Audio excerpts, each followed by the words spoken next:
धनी राम की अंजू और मंजू नाम की दो जुड़वा बेटियां थीं। अंजू बचपन से ही बहुत समझदार और होशियार थी। वो बचपन से ही घर के हर काम में अपनी माँ का हाथ बटाया करती थी। वहीं उसकी जुड़वा बहन मंजू हमेशा हर काम में काम चोरी करती थी। इसलिए उसके पिता हर छोटी बात के लिए उस पर डांट लगाया करते थे। मंजू को हमेशा अंजू से इस बात के लिए ईर्ष्या होती थी कि उसके पिताजी हमेशा सबके सामने अंजू की तारीफ करते थे और उसकी शिकायत लगाया करते थे। कुछ सालों के बाद जब वो दोनों शादी के लायक हुई, तो धनी राम ने रमेश और मुकेश नाम के दो जुड़वा भाइयों के साथ अंजू और मंजू की शादी करवा दी। रमेश और मुकेश दोनों भाई अपने खेत में खेती का काम किया करते थे। उन दोनों के बीच बहुत प्यार था।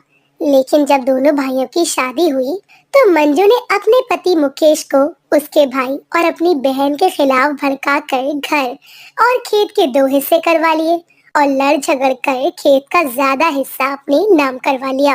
रमेश अपने भाई से जमीन के लिए झगड़ा नहीं करना चाहता था, इसलिए उसने ज्यादा कुछ ना कहते हुए अपने हिस्से की आधी जमीन उसे दे दी और अंजू और रमेश के हिस्से में खेत का हिस्सा बहुत ही कम आया।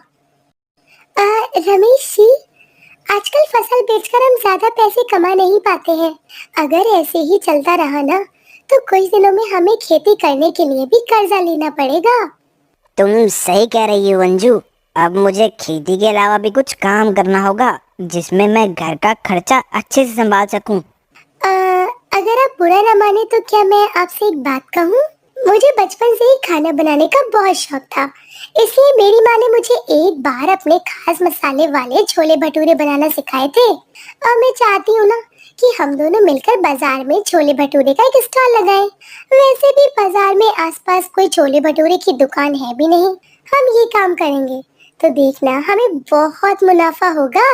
कह तो तुम ठीक रही हो अंजू। मैं एक काम करता हूँ, बाजार जाकर छोले भटूरे बनाने का सारा सामान लेकर आता हूँ। फिर कल तुम बाजार में जाकर अपना छोले भटूरे का स्टॉल लगाना। लेकिन मेरे पास तो इतने पैसे भी नहीं है कि मैं तुम्हारे लिए छोले भटूरे बनाने का सामान खरीद कर ला सकूं। ये सोचकर रमेश बहुत उदास हो जाता है। तभी अंजू रमेश को उसके बचत किए हुए कुछ पैसे देती है और रमेश उन पैसों को लेकर बाजार में जाता है और वहाँ से छोले भटूरे बनाने का बहुत सारा सामान ले आता है। अहे भगवान, मैं तो भूल ही गई। छोले भटूरे बेचने के लिए हमें एक ठेला भी तो किराए पर लेना होगा। लेकिन बचत के तो सारे पैसे तो ये सामान लाने में ही खत्म हो गए। अंजू की बात सुनकर रमेश भी परेशान हो जाता है, लेकिन वो अंजू को शांत करने के लिए उससे कहता है, तुम चिंता मत करो, मैं कुछ करता हूँ। गाँव में मेरे बहुत से जानकार हैं, कोई ना कोई तो हमारी मदद जरूर करेगा। इतना कहकर रमेश बाहर चला जाता है। तभी उसे रास्ते में मनोहर काका मिलते हैं। रमेश को परेशान देखकर मनोहर काका उससे पूछते हैं, क्या हुआ रमेश बेटा, तुम इतने परेशान क्यों हो? कोई तकलीफ है तो मुझे बताओ, मैं तुम्हारी मदद करूँगा। मनोहर काका के पूछने पर रमेश उन्हें अपनी परेशानी बताता है। तभी मनोहर काका मुस्कुराते हुए रमेश से कहते हैं, अरे बेटा, तो इसमें भला इतना परेशान होने वाली कौन सी बात है? मेरे घर के आंगन में मेरा पुराना ठेला पड़ा है, तुम उसे ले जाओ। हाँ, थोड़ी मरम्मत करानी पड़ेगी, लेकिन तेरा काम हो जाएगा। मनोहर काका की बात सुनकर रमेश बहुत खुश होता है और वो मनोहर काका के ठेले को लेकर उसकी अच्छे से मरम्मत कर देता है। अगले दिन अंजू सुबह जल्दी उठकर छोले भटूरे बनाने में लग जाती है और रमेश भी छोले भटूरे बनाने में अंजू की मदद करता है और छोले भटूरे बनाकर अंजू अपना ठेला लेकर बाजार की ओर निकल जाती है और रमेश खेती करने अपने खेत की ओर निकल जाता है। बाजार में उसका ठेला लगते ही वहाँ उसके छोले भटूरे की खुशबू फैल जाती है और उस स्वादिष्ट खुशबू को ढूंढते हुए लोग उसके ठेले पर आने लगते हैं। वाह बहन जी वाह, क्या खुशबू है। जब इन छोले भटूरे की सुगंध इतनी अच्छी है तो ये खाने में कितने स्वादिष्ट होंगे। मुझे तो इन्हें देखकर ही मुंह में पानी आ रहा है। जरा जल्दी से एक प्लेट लगा दीजिए। हाँ हाँ, क्यों नहीं भैया, बस अभी देती हूँ।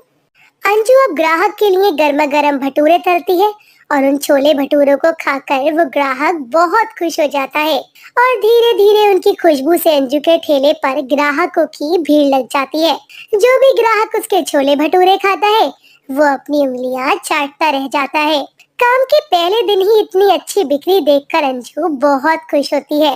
वो अगले दिन फिर से छोले भटूरे बनाकर बाजार में लाती है और अगले दिन उसके ठेले पर और ज्यादा लोग उसके हाथ के छोले भटूरे खाने आते हैं। और देखते ही देखते कुछ ही दिनों में उसकी आमदनी भी अच्छी होने लगती है और अंजू उस कमाई से अच्छे खासे पैसे भी जोड़ लेती है और रमेश से कहती है, रमेश जी, कुछ महीनों की कमाई से मैंने कुछ पैसे जोड़े हैं। आप हर रोज पूरा दिन खेत में काम करते हैं और फिर बड़े बाजार तक पैदल चलकर सामान लाने जाते हो। आप कितना थक जाते हो। मैं चाहती हूँ कि आप एक स्कूटर ले लो। इससे आपको थकावट भी नहीं होगी और आपका समय भी बच जाएगा। नहीं अंजू, ये सब फालतू का खर्चा है। तुम पैसे बचाकर अपने पास रखो, बाद में काम आएंगे। अरे आप चिंता मत कीजिए रमेश जी, मैंने जरूरत के समय के लिए पैसे बचाकर अलग से रखे हैं। आप ज्यादा मत सोचिए और अपने लिए एक स्कूटर ले लीजिए। अंजू के बार बार कहने पर रमेश एक सेकेंड हैंड स्कूटर ले लेता है और बचे हुए पैसों की एफडी करा के बैंक में जमा करा देता है। कुछ महीनों में अंजू और रमेश की इतनी तरक्की देखकर मंजू बिल्कुल भूल जाती है और अपने पति मुकेश से कहती है, आखिर कब तक हम ये खेती करके इस थोड़ी सी कमाई में गुजारा करेंगे। अरे अंजू और रमेश भाई साहब को देखो, कैसे कुछ ही महीनों में उन्होंने इतनी तरक्की कर ली। अब तो रमेश भैया ने अपने लिए एक स्कूटर भी ले लिया है और एक आप हो जो अपने लिए आज तक एक साइकिल भी नहीं ले पाए हैं। मैं तो कहती हूँ कि मैं भी बाजार में अपना एक छोले भटूरों का स्टॉल लगा ही लेती हूँ और तो और मैं अंजू से भी स्वादिष्ट छोले भटूरे बनाती हूँ। देखना, मेरे हाथ के छोले भटूरे खाकर कोई भी उसके हाथ के छोले भटूरे नहीं खाएगा। आप एक काम करो, मुझे छोले भटूरे बनाने का सारा सामान और एक ठेला लाकर दे दो। कल से मैं भी छोले भटूरे बनाकर ना बाजार में अपना ठेला लगाऊंगी। मंजू की बातें सुनकर मुकेश भी छोले भटूरे का ठेला खोलने के लिए तैयार हो गया। लेकिन मंजू ने खेती बाड़ी से कमाए पैसों में से भी थोड़े से पैसे की भी बचत नहीं की थी, इसलिए उसने छोले भटूरों का स्टॉल खोलने के लिए अपने खेत को जमींदार के पास गिरवी रख दिया और उन पैसों से एक छोले भटूरों का ठेला खोल लिया। और अंजू के ठेले के ठीक सामने मंजू ने अपना ठेला लगा लिया। जहाँ अंजू 20 रुपए में छोले भटूरे की एक प्लेट बेचती थी, वही मंजू उसकी बिक्री कम करवाने के लिए 15 रुपए में एक प्लेट छोले भटूरे बेचने लगी। उसके ठेले पर अंजू के ठेले से कम दाम देखकर कुछ ही देर में उसके ठेले के बाहर भी ग्राहकों की भीड़ लग गई। लेकिन जो स्वाद लोगों को अंजू के छोले भटूरे में मिलता था, वो स्वाद उन्हें मंजू के छोले भटूरों में नहीं मिला। अरे बहन जी, सच कहूँ तो आपके छोले भटूरे में वो बात नहीं जो अंजू बहन जी के छोले भटूरों में है। उनके छोलों की तो खुशबू इतनी अच्छी है कि मुंह में पानी आ जाता है। ग्राहक के मुंह से अंजू की तारीफ सुनकर मंजू और भी जल भुन जाती है।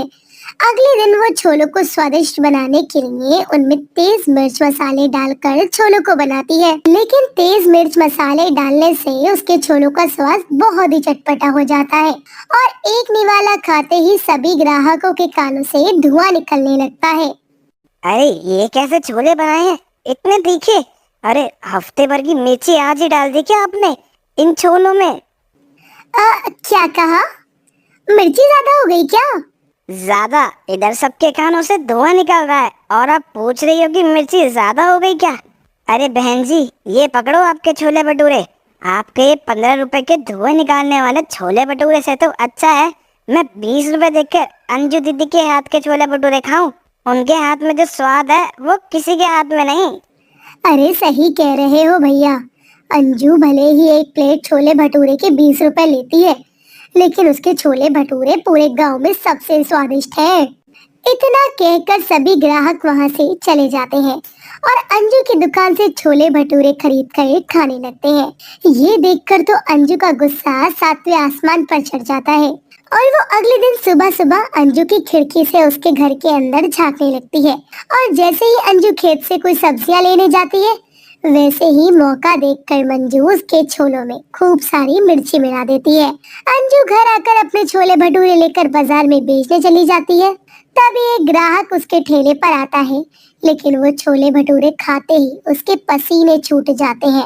अरे ये क्या खिला दिया भगवान, इतनी मिर्ची, पानी पानी।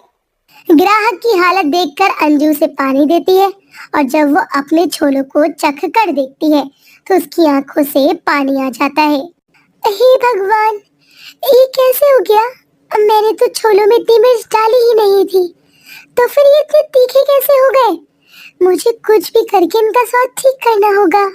अंजू अब अपने दिमाग में एक आइडिया सोचती है और पास वाली दुकान से खूब सारी दही लेकर आती है और वो छोलों में थोड़ा पानी, नमक और दही मिलाकर मिर्ची के स्वाद को कम कर देती है और ग्राहकों को छोले भटूरे खाने के लिए देती है। अरे वाह अंजू दीदी, आज छोले में कुछ अलग डाला है क्या? बड़ा ही गजब का स्वाद आ रहा है, खाकर मजा आ गया। मैं तो कहता हूँ अब से आप हर रोज ऐसे ही छोले बनाइएगा।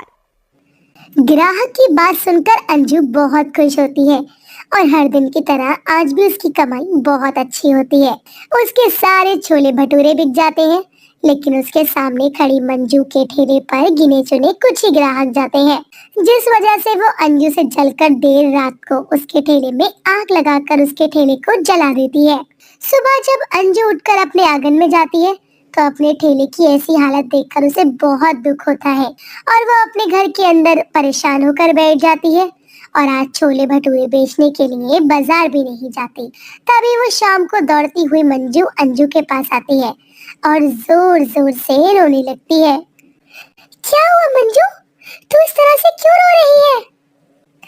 अंजू दीदी, मैंने आपसे जलकर पहले तो आपके छोलों को खराब करने की कोशिश की और जब मेरी वो तरकीब काम नहीं आई ना तो मैंने आपके ठेले को ही आग लगा दी। इसलिए मेरे गुनाहों की सजा आज मुकेश जी को मिल रही है। उनकी तबीयत अचानक खराब हो गई। डॉक्टर ने कहा है उनका ऑपरेशन करना होगा जिसमें 5 लाख का खर्चा है।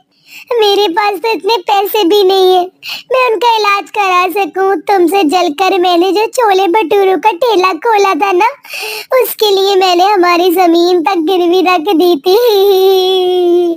मंजू की ये बातें सुनकर अंजू को बहुत दुख होता है, लेकिन वो बड़ा दिल रखकर उससे कहती है, मंजू जो हुआ सो हो गया, तुम चिंता मत करो। मुकेश भैया का इलाज मैं और रमेश जी करवाएंगे। हमने बचत करके जो भी पैसा जोड़ा है ना, हम उसे डॉक्टर की फीस भर देंगे और अगर उसके बाद भी पैसे कम पड़े तो हम अपना खेत बेच देंगे, लेकिन मुकेश भैया को कुछ भी नहीं होने देंगे। अंजू की बात सुनकर मंजू की आंखों में आंसू आ जाते हैं। एक साथ इतने सारे पैसों का इंतजाम करने के लिए रमेश अपना खेत बेच देता है और हॉस्पिटल में मुकेश के ऑपरेशन के लिए 5 लाख रुपए जमा करवा देता है। ये सब देखकर मंजू को अपनी करनी पर बहुत पछतावा होता है और वो अंजू और रमेश से उसकी करनी के लिए माफी मांगती है। अंजू और रमेश भी बड़ा दिल रखकर उसे माफ कर देते हैं और राकेश के ठीक होने के बाद वो सभी मिलजुल कर एक साथ रहने लगते हैं और अब दोनों बहनें मिलकर बाजार में अपने छोले भटूरों का स्टॉल लगाती और अंजू मंजू छोले भटूरे वाली के नाम से मशहूर हो जाता है।